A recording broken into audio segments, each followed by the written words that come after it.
Biofeedback training. So if you haven't heard of biofeedback training, essentially you have these units, right? Kind of looks like a stim unit, and they have electrode pads on them, and you put them on your quad, right? And what happens is that when you flex your quad, there's a little unit that's going to tell you how hard you're pushing or how much muscular kind of activation is going on within the quad. And this is useful because it gives feedback, biofeedback to the patient when they're doing a good job versus when they're not, right? And the idea is kind of wake up this muscle after you've had ACL reconstruction surgery.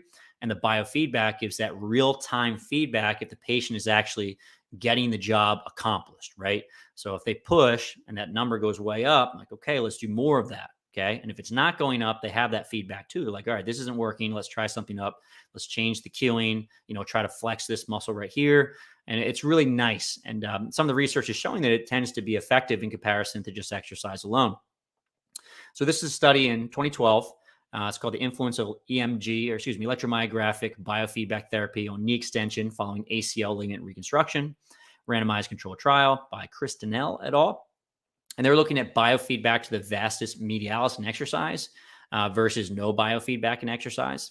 And what they found, and this is interesting, but at 6 weeks, the knee extension range of motion was significantly improved versus control. So the stim actually improved range of motion, which is interesting because that might not be the thing you would think would improve the most. And at the 6-week mark, pain, swelling, and function was the same, right? So like I said previously, it looks like some of these people caught up over the course of time. But at 2 weeks, pain, swelling, and function was a bit better, right? So the thought process being is that this kind of helps you on in the early stages of rehab, and maybe over the course of time, people kind of catch up. But I think, like I said, long-term, there are some folks that don't get their pain levels down. They don't get to the point where the range of motion is back fully. So maybe this is a nice adjunct in the beginning to set people up in the long term.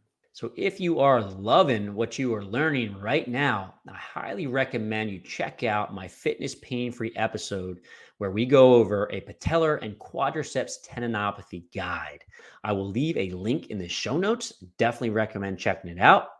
You can also click on the link right above if you're watching this on YouTube and get started watching right away.